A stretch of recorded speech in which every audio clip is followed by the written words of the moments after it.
Então, vou condensar em duas perguntas principais, que vão ser uma relacionada à combinação de exercícios. Então, a galera condena muito, diz que é método treino fofo, que não serve para nada. Então, queria primeiro que você falasse combinação de exercícios. Tudo bem, a gente sabe que otimiza tempo, nem vamos entrar nisso. O circuito vai te otimizar tempo, né? Você vai aumentar a densidade do treino, vai reduzir o tempo, vai tornar o treino mais dinâmico, não sei o quê. Mesma coisa serve para os bisets, para agonista, antagonista, né? E etc. Mas para hipertrofia, o que justificaria fazer pré-exaustão, biset tradicional, como você até mencionou já, uma pós-exaustão é um biset, né? Ou dois exercícios isolados são biset, dois exercícios multiarticulares para mesmo músculo são biset, né? Assim como a pré-exaustão, um isolado e um multiarticular é um biset também. E aí, agonista, antagonista também não deixa de ser, né? Um superset que a galera fala. Alternado segmento já cai também naquela questão do descanso, né? Da otimização do tempo, então não vamos entrar nessa parte dos efeitos indiretos. Vamos falar da hipertrofia. Perfeito. O que justificaria isso? Primeiro, só mudar um plano do movimento, enfim.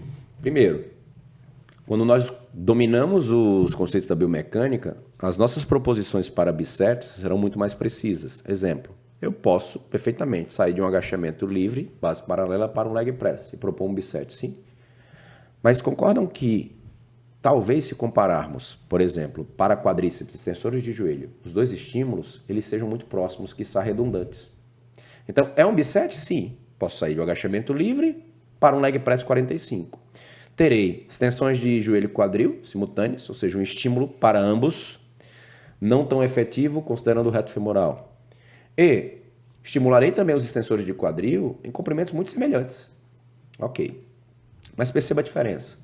Elevação de pelve seguida de agachamento. Também é um biset, sim. No entanto, na elevação de pelve eu consigo maior direcionamento da demanda para glúteo máximo enquanto extensor de quadril.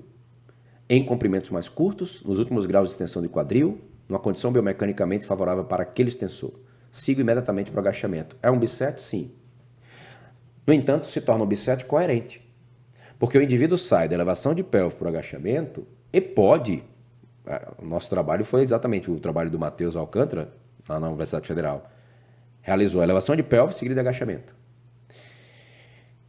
Uma pré-exaustão na elevação de pelve seguiu para o agachamento. Qual foi a primeira providência que eles adotaram lá?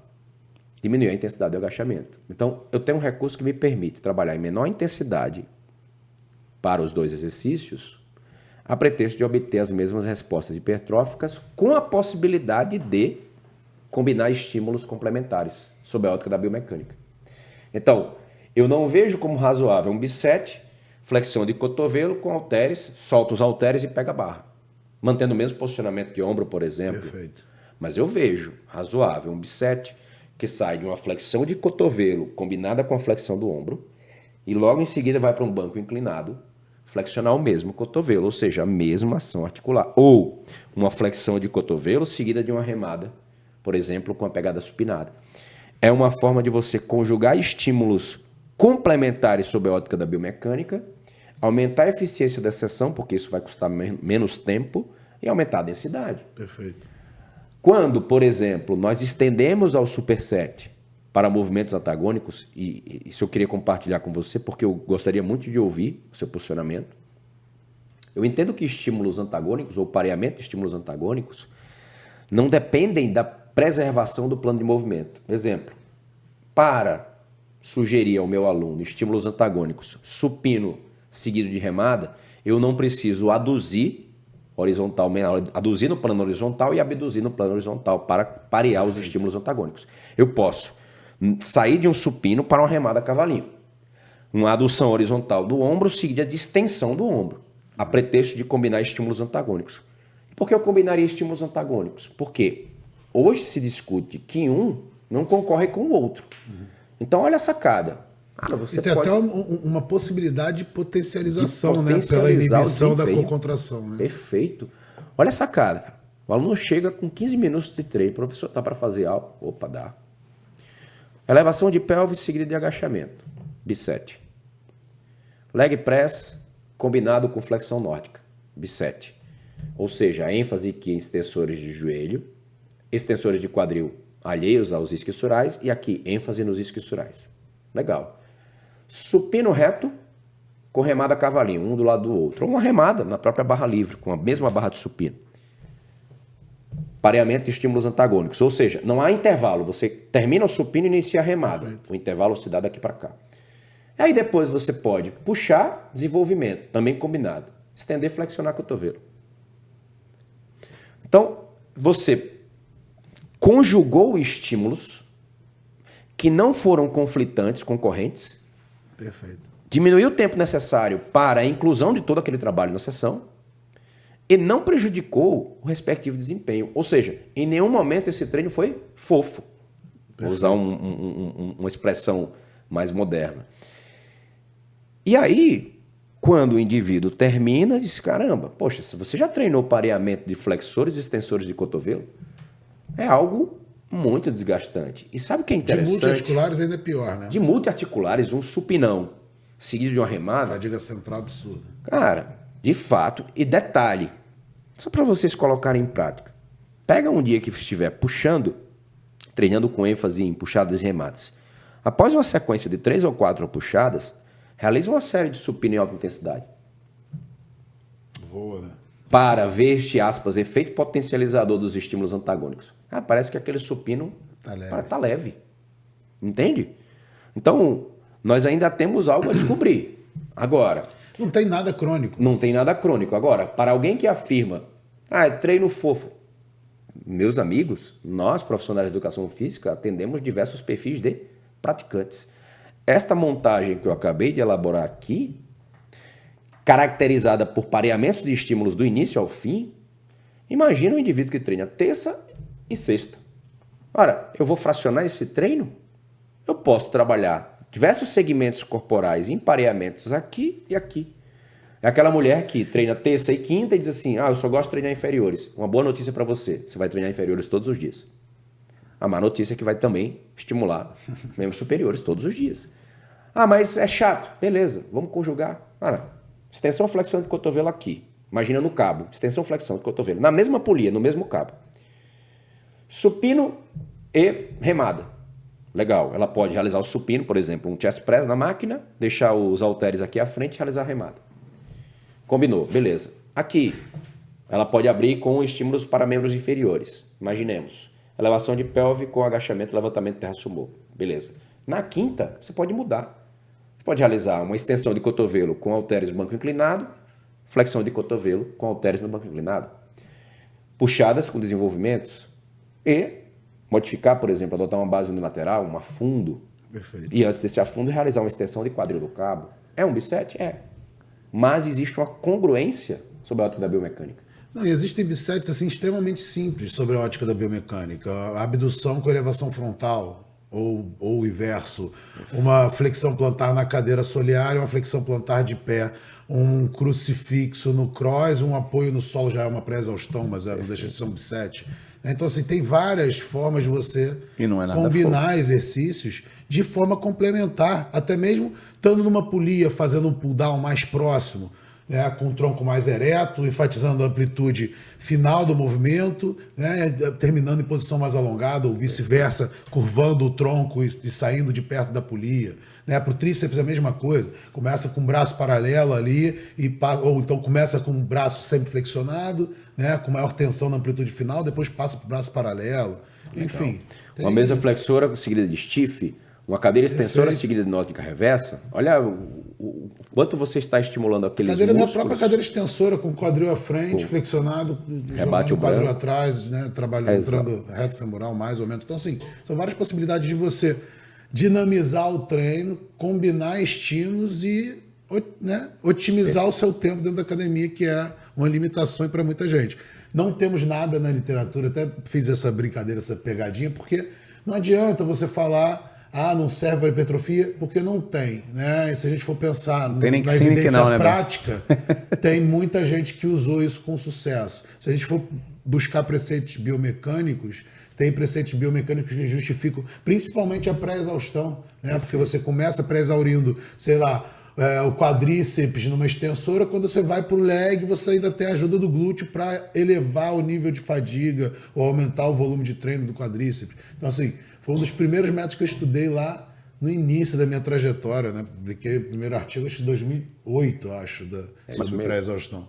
Mas até hoje não tem nada crônico. Quer dizer, tem o seu, tem o dele. Não, mas o dele... Mas foi com qual? Foi pré-exaustão com cadeira extensora e leg press. E aí a inclusão da extensora, você incluía uma série de extensora. Uma série só, 20% de uma repetição máxima. Obviamente que se fôssemos conduzir hoje, né, a realidade seria bem diferente. Mas foram 20% de uma repetição máxima até a falha. Alguns voluntários chegaram a executar 126 repetições na cadeira extensora para chegar à falha. E aí partiam para o leg press. Alguns não realizavam sequer uma repetição na primeira série do leg. Então a gente errou um pouco na mão, né, na combinação das variáveis, mas precisava ser fiel, ou seja, adotar a mesma intensidade no multiarticular. Neste outro que eu orientei, o colega realizou a pré-exaustão em elevação de pelve, seguido diretamente ao agachamento. No agachamento usou-se... Você considera a elevação de pelve um isolado? É uma boa pergunta. Eu perguntei isso para o Krause ontem, deu um certo... Não é um exercício isolado, mas é um exercício que me permite direcionar o estímulo para maior ênfase em glúteo máximo. A elevação de pelve é um exercício absolutamente atípico. Por quê? Vocês lembram do momento em que eu me referi ao glúteo máximo como o principal extensor de quadril nos últimos graus de extensão e hiperextensão? Nenhum outro exercício me permite impor resistência externa a este cenário. Pararam para pensar? Eu não consigo num frog pump, numa extensão de quadril com auxílio do cabo, numa extensão de quadril com auxílio... Tensão na amplitude final só na mesa romana, né? Perfeito. O banco romano eu consigo os últimos graus de extensão de quadril, porém, não na mesma magnitude que posso obter na elevação de pelve. Então, tanto é que alguns indivíduos sustentam a mesma carga absoluta que erguem no agachamento. Então, a elevação de pelve se torna um exercício estratégico para o direcionamento do estímulo ao glúteo máximo. Interessante que o trabalho do Plotkin revelou isso. Ele diz, olha, é um exercício multiarticular, só que a demanda sobre extensores de joelho, sobre extensores outros de quadril, incluindo o próprio complexo adutor de quadril, é menor. Então eu consigo direcionar. Se consigo direcionar, a pré-exaustão admissível, obviamente, sob o meu ponto de vista, admissível para a ênfase em glúteo máximo, dar-se-ia ou seria buscada por meio da elevação de pelve, seguida do multiarticular subsequente. Eu não... absorvo muito bem a ideia, a proposição de pré-exaurir quadríceps a pretexto de aumentar a demanda sobre glúteo máximo e com extensor de quadril. Aquela hipótese que foi sugerida pelo Augusto, né? Primeiro trabalho. Essa transferência de responsabilidade... Que é meio confirmada por aquele estudo da galera da USP, lá do grupo do Serrão, né? Que mostra aumento da ativação do tríceps. Isso, exatamente. A grande questão é que, hoje, quando falo sobre pré-exaustão, a ideia é levar a pré-exaustão o músculo-alvo. Então, se o músculo-alvo, o grupo muscular de interesse for quadríceps, pré-exaustão em cadeira extensora. O nome já diz, né? Você está pré-exaurindo o músculo-alvo, que vai ser pós-exaurido no segundo exercício. Exatamente. Porra, e aí a mesma coisa, pré-exaurindo o músculo quer dizer que ele vai ter menor ativação quando ele estiver pré-exaurido. Por que eu vou analisar a ativação no segundo exercício? Perfeito. Eu falo, pô, cara, lá em 2007, 2008, né, que eu estudo do Augusto. Não, 2003 do Augusto. Não, o Augusto é 2003. 2003. Lá quando eu comecei a estudar, eu falei, cara, o que os caras estão estudando eletromiografia? Eu olho no livro do Darden aqui, a proposição do Arthur Johnson é completamente avessa, aumentar. Elevar o músculo a um nível maior ainda de fadiga no segundo exercício. Então a ativação cai, né? Verdade, espera-se. Se você for para a origem da proposição, vai perceber que a ideia era utilizar menos carga absoluta no multiarticular. Então a ideia é mais um argumento a agregar a esta análise do Bisset. Ora, pré-exaustão do músculo-alvo, porque eu direciono sob a ótica da biomecânica para aquele músculo de interesse e vou para o multiarticular trabalhar com menor carga absoluta. O Jones, a visão daquele cara era fantástica. Na década de 70, se você abre os boletins hoje, parece que o cara escreveu ontem aquilo ali. Entende? Ele tinha uma visão absurda para o período em que viveu. Então... O cara dizia assim, olha... Ele foi um dos caras mais ricos do mundo, né? Eu não sabia desse detalhe. Ele comprou a casa do Elvis Presley, se tornou mega empresário com a Nautilus. Não sabia disso não, cara. Na época, né? E aí o filho dele é o cara que criou a Hammer. A Hammer. Então também não tá... Deu continuidade. Ele criou a Hammer Strength, aí, quando a Hammer tava estouradaça, a Life Fitness foi lá e comprou. Então o cara hoje... É Gary Jones o nome dele. Interessante, olha aí, percebe?